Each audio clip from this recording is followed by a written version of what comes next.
My first marriage felt like a fairy tale until I caught who I thought was my soulmate cheating. I was shattered, but I found love again with someone who just confirmed to me that soulmates are nothing but a myth. Before meeting my current husband, I was married to my ex-husband, Dave. Dave and I met when we were 5 years old. He moved into our neighborhood when he was 5. He was this cute boy next door. We became inseparable. Even our parents joked that when we would be adults we would be married. Ever since I knew the concept of marriage, I was determined that I would marry Dave. We were like soulmates. We had the same interests, the same hobbies, the similar thoughts. He was my first everything. My first kiss, my first boyfriend. The guy I lost my V card to. Among our friends we were the perfect couple. After graduating high school, we immediately got married. I got into a good school, but I decided to study with Dave. We got married right after we finished high school. Our parents helped us find an apartment closer to our school. We worked hard. We would even talk about having kids often. On our 6th anniversary we decided that we would try for a baby next year.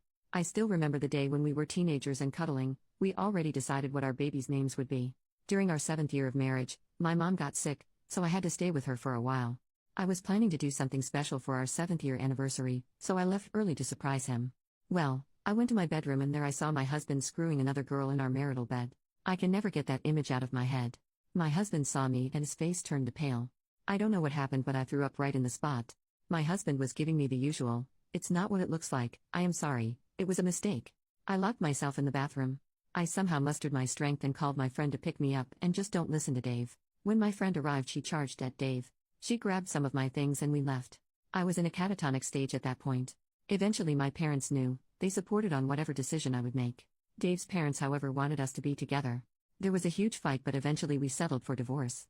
My whole fairy tale fantasy just shattered. I was spiraling into depression. My parents booked me a therapist, and for 2 years I was like a living corpse. After that my friend pushed me to go on a date. I did, but no one even came close to Dave. I was searching for Dave in every guy, but they all failed to live up to the expectation. That is when I met my now husband, Jay. Jay was the opposite of Dave. Dave was funny. He would be the life of the party. I remember one time he made me laugh so hard that I fell from my chair. But Jay was not funny like Dave. He would use humor only as clapbacks and if he wants to insult someone. He was also very stoic and closed off, pretty boring to my taste. On our first date, I asked him some questions like, "What is your favorite movie?" He told me he doesn't watch movies, and that he liked reading. He didn't even ask me a thing. Except for my educational background. He talked mostly about my field of work, but he was not interested in me. We ate dinner in silence. I was 100% sure he would not call me, but 2 days later he did. He asked me out on a second date. I was skeptical of whether or not I should go. But my friend insisted. So, I gave it another try and the second date went slightly better than the first. He talked a bit more, asked few questions. We were taking it slow. He was opening up until the 6th date when he finally hooked up. It was amazing. I am someone who has a snack after making love. I was craving for some, so I asked him if I could grab something from his pantry. Even a bread and cheese sandwich will do. He told me to stay there and he went out. I was kinda confused. He came back after 20 minutes with takeout food. It was something I really liked, orange chicken. I asked how he knew, and he told me, "You told me on our previous date." I melted right there. Dave and I have been together for most of my life, but he never made the effort of going out and getting me something. That's when I knew even if he was not my soulmate I was madly in love with him. We dated for 3 years and got married. I came to know about Jay's family too. His mom and dad were drug addicts who died of overdose. He was homeless for a while but worked his way up. Throughout our marriage I was very, very happy. He was different from Dave because whenever he would see me doing chores he would ask, "Need help?" He helped me through my trauma from Dave by arranging a therapist that specializes in infidelity. He may not be a person of words but his actions tell me that he loves me. When I was pregnant with our daughter, I would wake him up in the middle of the night to either get me food or rub my feet, and he would say yes ma'am and get to work. I love him. Even after 15 years of marriage my love has not stopped. He is still the stoic man I fell in love with. After meeting him I stopped believing in the concept of a soulmate.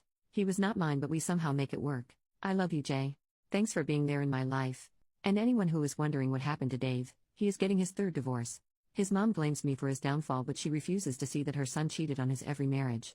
OP makes a separate post 2 days later. I said I love you to my husband after 5 years. My husband, 47 male, and I, 46 female, have been together for 18 years and married for 15.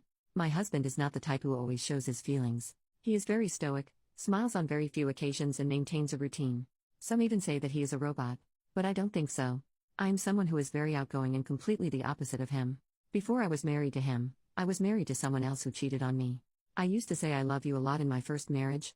But after my divorce, I had some sort of aversion to those words. Over the last 18 years, we have said I love you only 5 times. First time was when we were dating, second was on our wedding day, third and fourth when our daughter and son was born, fifth was 5 years ago on Christmas when we were really tipsy because of the drinks.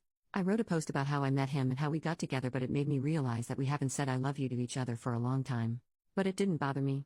Even if he never said it, he always shows that he loves me in his actions. He does chores for me, he would always give me a foot massage, make me my favorite dish, even kiss me out of the blue.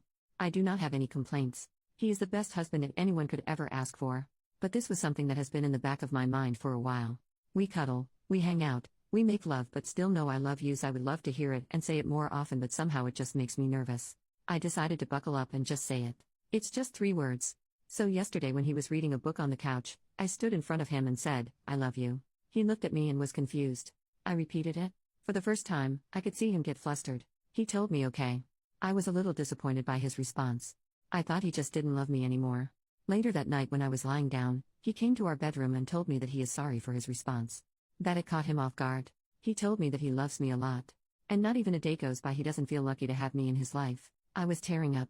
That was better than my confession. I asked him that why don't we say that often. He told me that he doesn't say it because throughout his entire life no one has said it to him except for me. His parents were addicts who cared less for him. He had to start working since 14.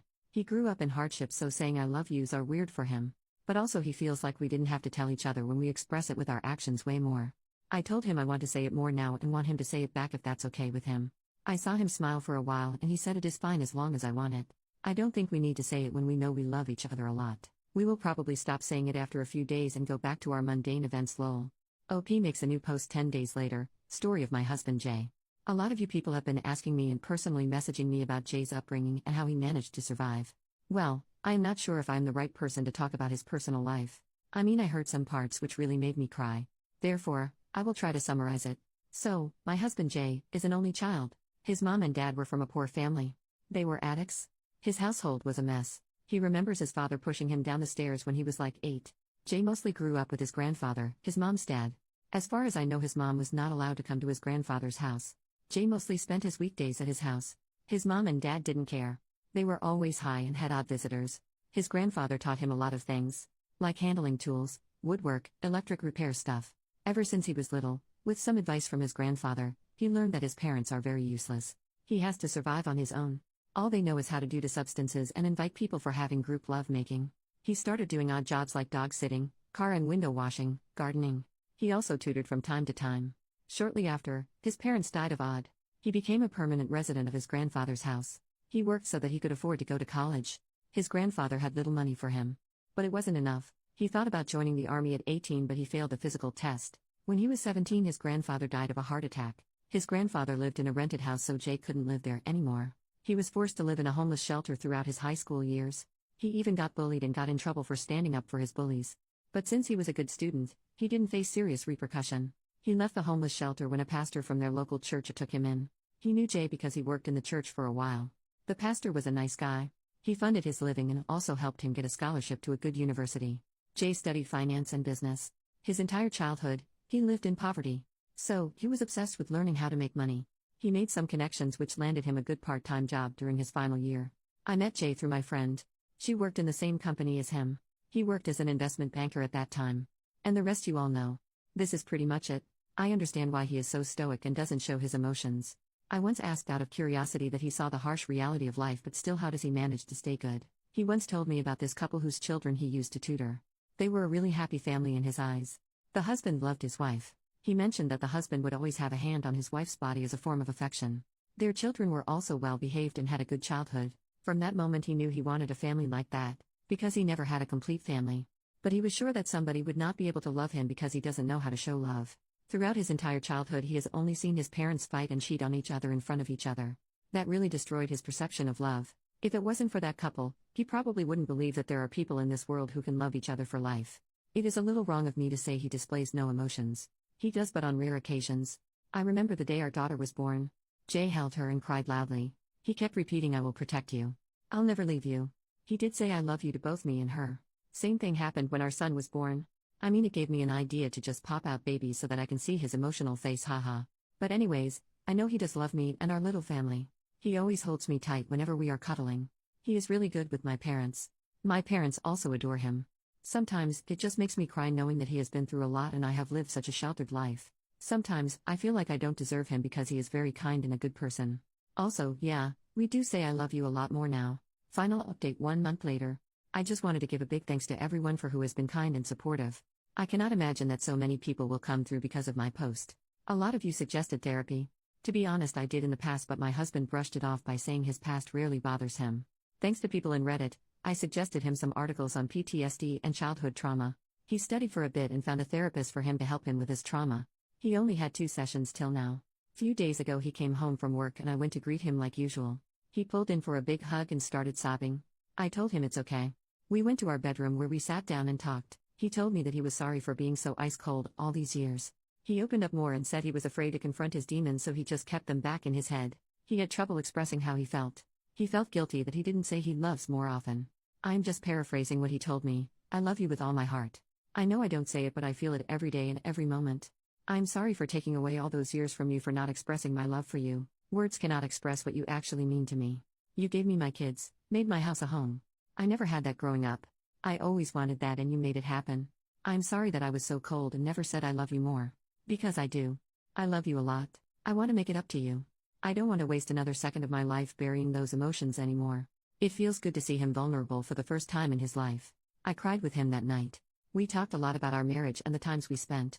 It was a real bonding experience. From that day on, he has been really attentive towards me. He would always come home as early as possible to simply have more time with me. We cuddle a lot and also make love. Except this time it feels new and different. Like a newfound love. He has been saying I love you to my kids. My son is confused and my daughter just said, "Dad, you are weird." He is thinking about planning a trip for just 2 of us because it has been really long since we had went on a trip alone. So thanks, Reddit. You gave me a new version of my husband and probably strengthened my marriage with him. Not that there was problems, but I hope my husband would not be so haunted by his demons now.